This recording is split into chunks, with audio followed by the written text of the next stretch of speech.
February 14, 1945, Camp Forest, Tennessee. Hannelore Vogel sat at a long wooden table in the mess hall, staring at something that defied everything she understood about food. On the metal tray before her lay a square of translucent red substance that trembled with its own life. She had not touched it. She had barely breathed since the American guard had placed it in front of her with a smile she did not trust. The substance caught the fluorescent lights overhead, gleaming like a ruby made of water. But rubies did not move. This thing moved. When Elfrida Richter shifted in the seat beside her, the vibration traveled through the table, and the red square shivered in response, rippling as though it contained a tiny heartbeat. Laura's hands remained folded in her lap, her spine rigid with the military bearing that 3 years in the Luftwaffe Women's Auxiliary had drilled into her bones. She was 23 years old, a former radio operator from Stuttgart, and she had survived the final chaotic months of the war in Europe, only to be captured near the Belgian border in January. She had expected interrogation, perhaps harsh treatment, possibly hunger. She had not expected this. Across the table, Margaret Muller sat with her arms crossed, her 31 years evident in the hard lines around her mouth. "Don't touch it," she said in low German. "It's meant to humiliate us." But Annalisa Bauer, only 19 and still possessing the round cheeks of girlhood despite months of irregular meals, leaned forward with wide eyes. "What is it?" she whispered. "It looks like colored glass." Elfrida, ever the optimist even in captivity, reached out one tentative finger and poked the surface. The substance yielded, dimpling under the pressure, then bounced back into shape when she withdrew her hand. She gasped, then covered her mouth to stifle a nervous giggle. "It's alive," she breathed. Laura finally found her voice. "Food doesn't move on its own." Her English was limited, learned from textbooks in her gymnasium years before the war, but she understood enough to know that the American guards had called this thing by a name. What was it? Jell-O? Yellow? The word made no sense in any language she knew. The rest of the meal sat untouched on her tray. There was meat, real meat, not the gray mystery substance they had been served on the transport ship. There were vegetables that still held color, not boiled into submission. There was white bread, soft and absurd in its freshness. But Laura could not stop staring at the trembling red square. In Germany, gelatin was precious, used sparingly in broths when available at all. Here the Americans had taken it and made it into something frivolous, something that served no purpose except to wobble and shine and disturb everything Laura thought she knew about a world at war. Stuttgart, Germany. October 1944. 4 months before the trembling plate. Hannelore Vogel had awakened that morning to the sound of air raid sirens, a sound so familiar it no longer spiked her heart rate the way it once had. She dressed in the dim pre-dawn light, pulling on her gray Luftwaffe auxiliary uniform with mechanical precision. The fabric had grown loose over the past year. Everyone's uniforms hung differently now, draped over bodies that had slowly consumed themselves. Breakfast was 2 slices of dark bread that tasted of sawdust and ersatz coffee made from roasted acorns. The bread was not actually bread anymore, not in any way her grandmother would have recognized.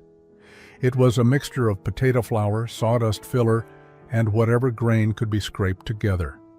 Laura ate it without complaint, because complaining changed nothing, and because her work as a radio operator required mental sharpness that hunger could steal if she let it. The other women in her unit ate in silence, their faces gray as the bread, gray as their uniforms, gray as the sky that pressed down on Stuttgart like a lead weight. Color had vanished from Germany gradually, so slowly that Laura had not noticed its disappearance, until one day she realized she could not remember the last time she had seen anything red except blood and fire. The Reich's banners still hung in official buildings, their crimson fabric faded to rust by sun and smoke. But in daily life, in the realm of food and clothing and ordinary existence, The world had become a study in gray and brown and the dingy yellow of old newspaper. Lunch, when it came during her shift at the communications center, was turnip soup, always turnip soup. The facility's cook had once tried to joke that she could prepare turnips in 20 different ways, but the joke had fallen flat because no one could taste the difference anymore. Turnips boiled in water, turnips mashed into paste, turnips sliced thin and pretending to be something else. Laura had grown to hate the smell of turnips more than she hated the sound of bombers overhead. At least the bombers were honest about what they intended to do.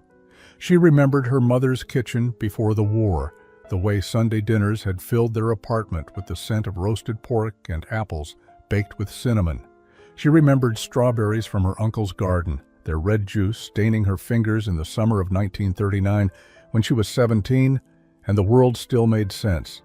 She remembered her father bringing home chocolate once, real chocolate, dark and bitter and precious, and how they had each eaten one small square and tried to make the taste last forever. But those memories felt like they belonged to someone else, to a girl who had died somewhere between 1939 and 1944, buried under the weight of ration cards and air raids, and the slow starvation that no one called starvation because that would mean admitting the war was not going as promised. Camp Forest, Tennessee, February 1945.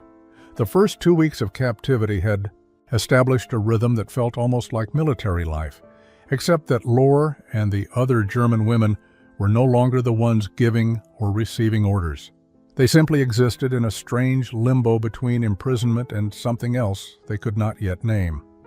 The Americans treated them with a casual courtesy that felt more unsettling than outright hostility would have been. At least hostility would have made sense.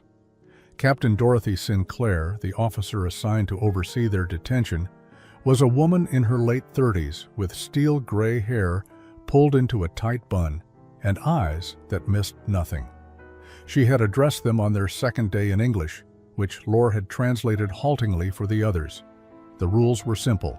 Follow the schedule, attend meals, participate in assigned work duties, do not attempt to leave the compound. In return, they would be treated according to the Geneva Convention and provided with adequate food, shelter, and medical care. Margaret had snorted at the translation. Adequate food, she had muttered in German. We'll see how long that lasts. But the food kept coming. 3 meals a day, every day, with portions that seemed obscene to women who had spent years watching their rations shrink. The American guards ate the same food, sitting at nearby tables in the mess hall with their easy laughter and careless abundance. Sergeant Harold Briggs, a thick-shouldered man in his 40s who ran the kitchen with gruff efficiency, seemed personally offended when prisoners left food on their trays. "You don't like the meatloaf?" he had barked at Elfrida during the first week. She had stared at him uncomprehending until Laura translated. Elfrida had shaken her head quickly, not wanting to offend, and forced herself to eat more than her shrunken stomach wanted to hold. Private Eugene Foster, a baby-faced guard from Iowa who looked barely old enough to shave, had been assigned to escort them to work duties. He was clearly nervous around the German women, his hand never far from the rifle slung over his shoulder, his eyes darting away whenever one of them looked at him directly. Annalisa had tried to smile at him once, a gesture of no threat, and he had flushed red and walked faster. The work duties themselves were light, folding laundry, sweeping floors, helping to peel potatoes in the kitchen under Sergeant Briggs's watchful eye. Nothing that required trust, nothing that could be weaponized, but also nothing that felt like punishment. It was all so civilized, so structured, so wasteful in ways that made Laura's head ache with confusion. The Americans threw away more food in a single day than her unit in Stuttgart had seen in a month. She watched Private Foster scrape half a plate of uneaten eggs into a waste bin and felt something crack inside her chest. Not anger exactly, something closer to grief.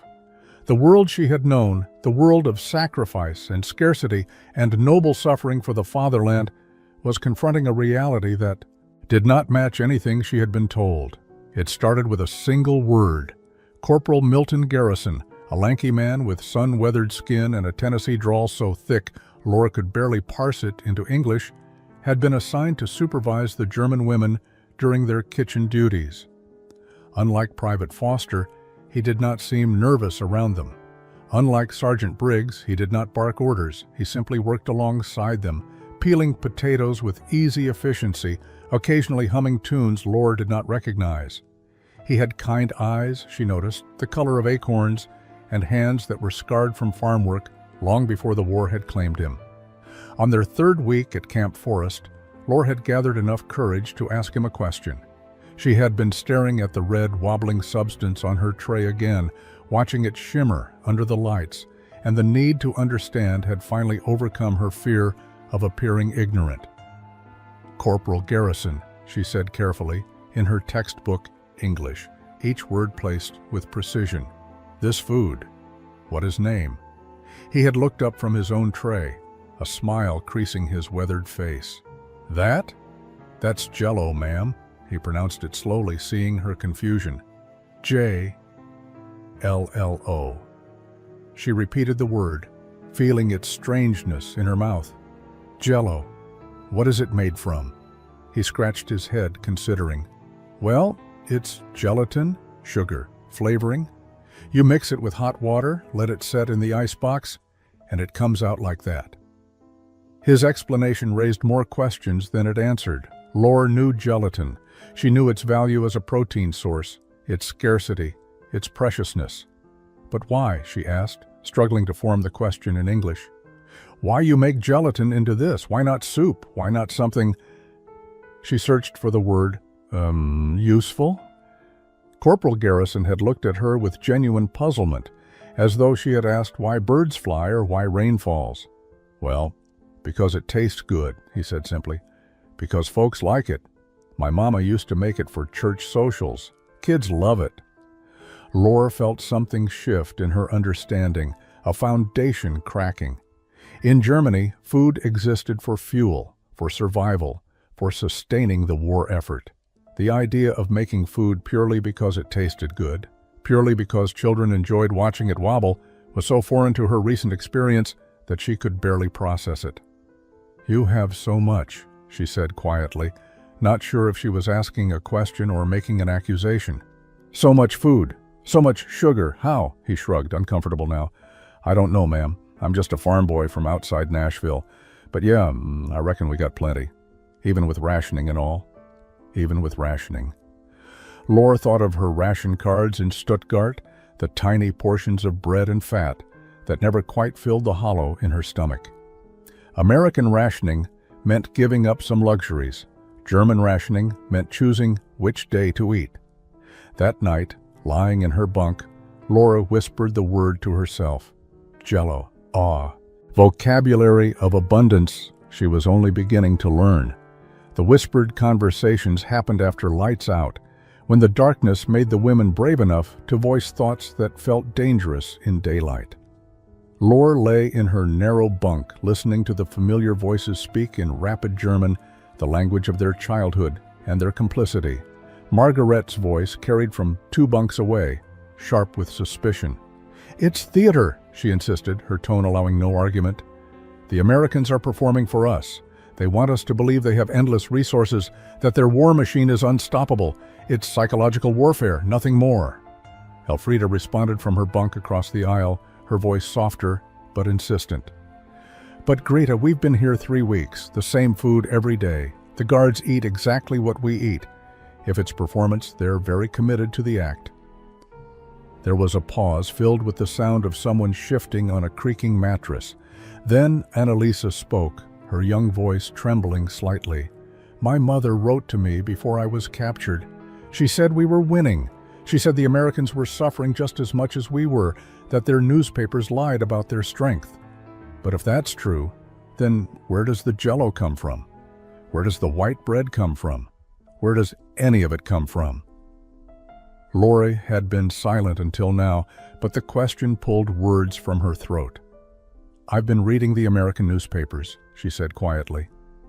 "Captain Sinclair allows us to read them in the recreation room. They write about rationing, about sacrifice, about meatless Tuesdays and saving kitchen fat for the war effort. But their rationing— She paused, trying to find words for the cognitive dissonance that had been building in her mind. Their rationing is not like ours. They give up butter and get margarine. They give up sugar and still have enough to make Jell-O in 3 different colors. Margaret's voice cut through the darkness with razor precision. You're beginning to believe them. You're letting them contaminate your thinking. The accusation hung in the air, heavy and dangerous. To believe the Americans meant doubting everything they had been told by their own government, their own officers, their own families. It meant accepting that perhaps the sacrifices they had made, the hunger they had endured, the cities they had watched burn, had all been in service of something already lost. I don't know what I believe anymore, Laura admitted, her voice barely above a whisper. But I know what I can see. I can see that the guards don't look hungry. I can see that they throw away more food than we ate in a week back home. I can see that they make desserts out of gelatin while we were boiling it into medicinal broth. Elfrida's voice came gentle in the darkness. Maybe the question isn't whether it's real. Maybe the question is what it means if it is real. What does it mean that we were starving while they were making food wobble for fun? No one answered. The silence stretched long and uncomfortable until sleep claimed them one by one, each woman alone with thoughts too large and too frightening to speak aloud. March 12, 1945. Private Eugene Foster turned 20 years old on a Tuesday morning, and by afternoon the entire camp knew about it because Sergeant Briggs had announced it during the lunch service with his characteristic lack of subtlety. Kid's been away from home for his birthday 2 years running, Briggs had declared to no one in particular, his voice carrying across the mess hall. Gonna do something about that this year. Captain Sinclair, in a rare moment of informality, had approved a modest celebration for that evening. Nothing elaborate, she had specified, but something to acknowledge the occasion and boost morale among the enlisted men who had been stationed at Camp Forest throughout the long winter. Lore and the other German women had been in the kitchen that afternoon, peeling potatoes under Sergeant Briggs's supervision, when he had suddenly turned to them with an expression that might have been mischievous on a younger face. "You ladies ever seen a proper American birthday celebration?" he asked. Laura translated for the others, and they shook their heads in unison. "Well then," Briggs said, rolling up his sleeves, "you're about to get educated. Garrison, fetch me the big Jell-O mold, the one that looks like a castle." What followed was a lesson in American excess that left all 4 German women speechless. Sergeant Briggs prepared not 1, but 3 different colors of Jell-O, each layer requiring time to set before the next could be added. Red on the bottom, then white, then blue, creating the colors of the American flag in translucent, wobbling form. But the true revelation came when he opened cans of fruit, peaches, and cherries that had been preserved in sweet syrup and began arranging them inside the gelatin before it fully set. "You're putting fruit inside?"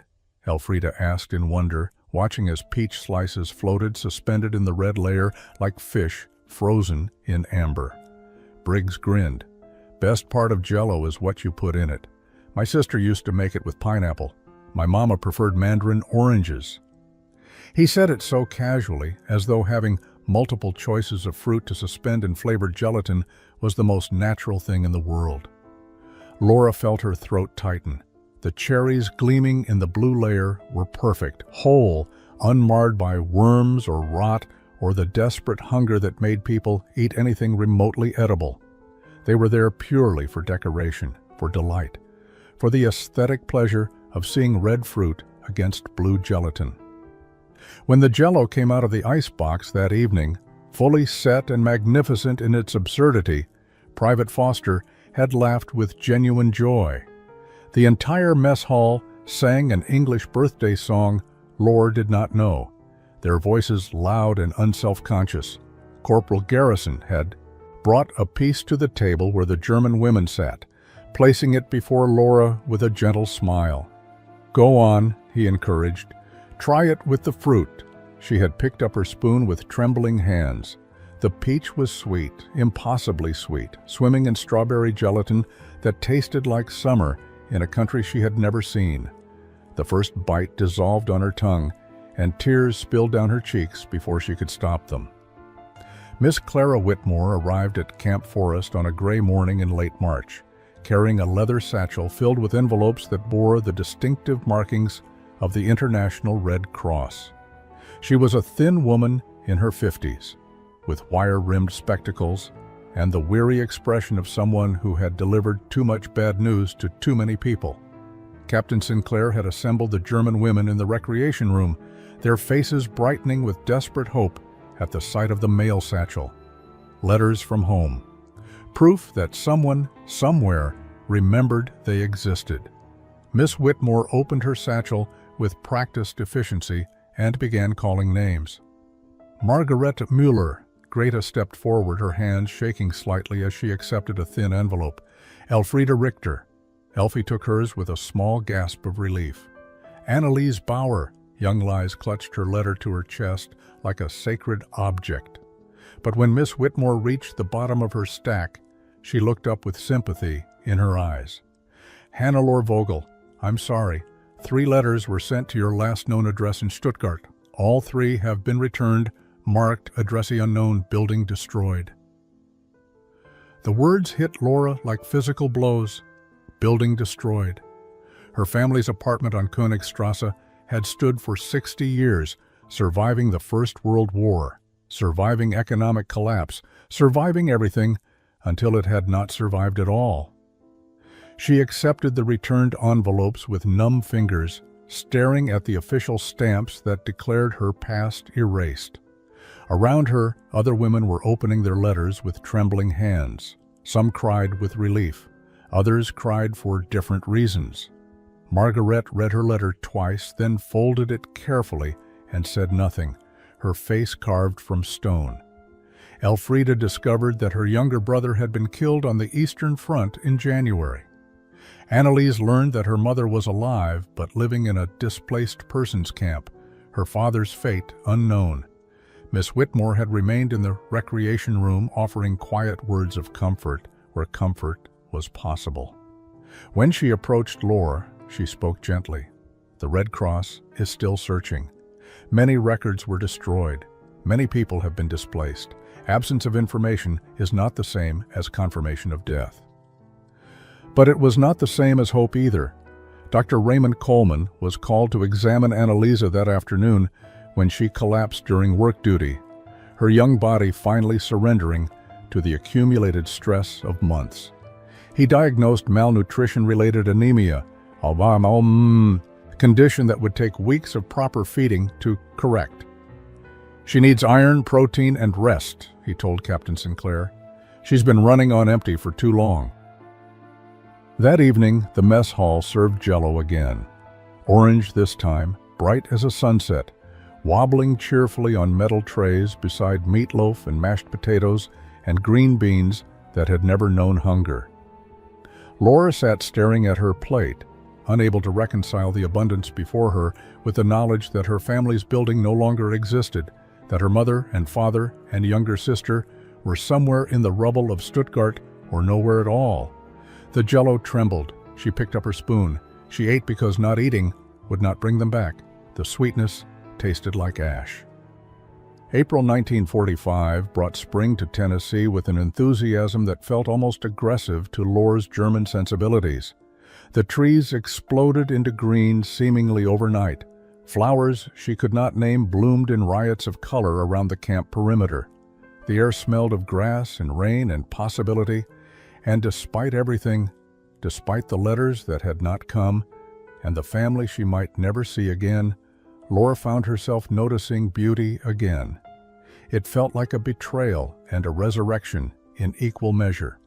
Sergeant Briggs had expanded the German women's kitchen duties, allowing them more responsibility now that trust had been cautiously established. Margaret worked the industrial mixer with grim efficiency.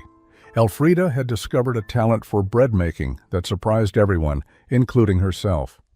And Laura, with her careful attention to detail and her improving English, had been assigned to help Sergeant Briggs with more complex recipes, which was how she found herself standing at a prep counter on a warm Thursday afternoon, learning to make Jell-O from scratch. "It's not rocket science," Briggs said, dumping a box of bright red powder into a metal bowl. "Boil water, add the powder, stir until it dissolves, pour it into molds, stick it in the icebox. Even Foster could do it, and that boy burns toast." Laura measured the water carefully, her hand steady despite the absurdity of what she was doing. A year ago, she had been transmitting encrypted messages for the Luftwaffe, coordinates and tactical information that might have meant life or death for German pilots. Now she was learning to make dessert wobble. The transformation was so complete, it bordered on surreal. Elfrida drifted over from the bread station, flour dusting her hands and nose. "Can I help?" she asked in German, then repeated haltingly in English for Sergeant Briggs's benefit. He waved her in. "More the merrier. Garrison, you supervising or participating?" Corporal Milt Garrison had been leaning against the doorframe, watching with his characteristic quiet amusement. He pushed off and joined them at the counter. "Participating, Sergeant. Someone's got to make sure they don't put salt in instead of sugar." Elfrida giggled at that, then clapped her hand over her mouth, surprised by the sound of her own laughter. It had been so long since any of them had laughed that the sound felt foreign, almost illicit. But then Laura accidentally knocked over the bowl of Jell-O powder, sending a cloud of red dust exploding across the counter, and Elfriede laughed again, louder this time. Margaret appeared from the pantry, took in the scene of Laura covered in red powder like some kind of strawberry ghost, and the corners of her stern mouth twitched upward. Even she could not quite suppress the smile. "You look like you've been murdered," Elfrida said in German, then attempted the translation. "You look like someone killed you."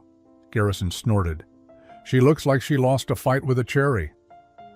Briggs handed Laura a towel, shaking his head with exasperated fondness. "Ladies, this is why we can't have nice things. Start over, carefully this time." They started over, but the laughter had broken something loose inside all of them. Bound 8th, 1945. Victory in Europe Day. The war that had consumed the continent for 6 years was officially over, and Camp Forest erupted in celebration. American soldiers cheered and embraced, their relief palpable after years of uncertainty. Church bells rang in nearby Tullahoma, their peals carrying across the spring air to the compound where 42 German women sat in stunned silence, trying to process what the end of the war meant for their uncertain futures. Captain Sinclair had given them the news that morning with characteristic directness. "Germany has surrendered unconditionally. The fighting in Europe is over. Within the next 4 to 6 weeks, repatriation procedures will begin for all prisoners of war currently held in the United States." Repatriation. The word should have brought relief, joy, the promise of freedom and home. Instead, it settled over Laura like a weight she could not lift. Home to what? To rubble and starvation, and the shame of defeat? To a country that had committed atrocities she was only beginning to understand through American newspapers and newsreels? To a family that might not exist anymore, in a city that had been bombed into submission? That evening, Mrs. Pauline Henderson arrived at the camp with several other church volunteers, bringing home-baked pies and words of encouragement. She had been visiting the German women for 2 months now, teaching them English hymns and American idioms, treating them with a grandmotherly kindness that made Laura's chest ache with longing for her own mother. Mrs. Henderson found Laura sitting alone in the recreation room, staring at nothing. "Penny for your thoughts, dear," Mrs. Henderson said, settling into the chair beside her with a soft grunt. Laura had learned this phrase meant an invitation to share, not an actual financial transaction. "I'm thinking about home," Laura said carefully in English. "About what home means now." Mrs. Henderson nodded slowly. "And what conclusion have you reached?" Laura struggled to find words adequate to the complexity of her feelings. "In Germany I have maybe family, Maybe not. I have city that is destroyed. I have country that did terrible things I did not know about. Here, I have..." She gestured helplessly around the room. "I have Jell-O. I have Sergeant Briggs teaching me to make biscuits. I have Corporal Garrison who brings me books from the library. I have you, visiting, being kind." Her voice cracked slightly. "How do I choose between duty and hope?" Mrs. Henderson reached over and patted her hand. "My dear girl, sometimes the bravest thing we can do is choose the future instead of the past. There's no shame in wanting to build something new." That night, Laura lay in her bunk and thought about Corporal Garrison's gentle corrections of her English pronunciation, about Elfrida's improving bread recipe, about young Annalisa finally gaining weight under Dr. Coleman's care, about the way Jell-O wobbled on plates, frivolous and beautiful and possible. She thought about abundance and kindness and second chances, and she thought about what it might mean to choose hope over duty, even if it meant becoming someone her younger self would not recognize. Tullahoma, Tennessee. June 1965. 20 years after the war's end. Laura Garrison stood in the kitchen of her small bakery on Main Street, preparing desserts for the annual church social. Her hands, now weathered by 2 decades of work, moved with practiced efficiency as she unmolded a large tray of Jell-O, red and translucent, and wobbling with the same absurd cheerfulness it had possessed on that first bewildering day in Camp Forest. Her granddaughter, Emma, age 7, pressed her face against the display case, watching the Jell-O shimmer under the lights. "Oma, why does it move like that?" she asked in the flat Tennessee accent that still surprised Laura sometimes, this proof that her family had become irreversibly American. "Because it wants to dance," Laura said, carrying the tray to the case. "Come here, I'll show you." She cut a small square and placed it on a plate, then let Emma touch it gently. The child giggled as the gelatin dimpled and bounced back. And Laura felt something warm and old settle in her chest. She had told Emma stories about the war, age-appropriate versions that emphasized resilience and kindness rather than horror. But she had never quite found the words to explain what Jell-O had meant to her that first year in captivity. How could she explain to this child of abundance that food which moved on its own had once represented everything she could not understand about America? That the frivolous wobbling of flavored gelatin had been her first lesson in a kind of freedom she had never imagined existed? Mrs. Henderson, now in her 60s and still volunteering at every church function, arrived to collect the desserts. "Laura, dear, you've outdone yourself as always. Is that your grandmother's apple strudel I smell?" Laura smiled. "Made from the recipe I finally remembered correctly. Took me 15 years, but I got there." She had returned to Germany once in 1958, sponsored by a cultural exchange program. She had found her younger sister alive, remarried, living in a rebuilt Stuttgart that bore little resemblance to the city of her childhood. They had wept and embraced and tried to bridge 13 years of separation. Her parents had not survived the final bombing raids of the war. The reunion had been bittersweet, complicated, necessary. But Laura had returned to Tennessee afterward, to Milt and their 2 children, to the bakery and the life she had chosen. Elfrida had settled in Chicago, working as a nurse. Margaret had returned to Germany in 1946, one of those who chose duty over uncertainty. Annalisa had married an American soldier and moved to California, sending Christmas cards every year with photos of her growing family. They were scattered now, these women who had once trembled together before plates of mysterious wobbling food. But they remained connected by the shared understanding that sometimes the smallest things, a square of Jell-O, a kind word, a second helping when you expected cruelty, could crack open a worldview and let light pour in. That evening, watching Emma carry the Jell-O to the church social, carefully balancing the tray so it would not spill, Laura thought about the girl she had been at 23, that Laura would not recognize this life, this peace, this simple joy in making food wobble for children who had never known hunger. And that, she thought, was exactly as it should be.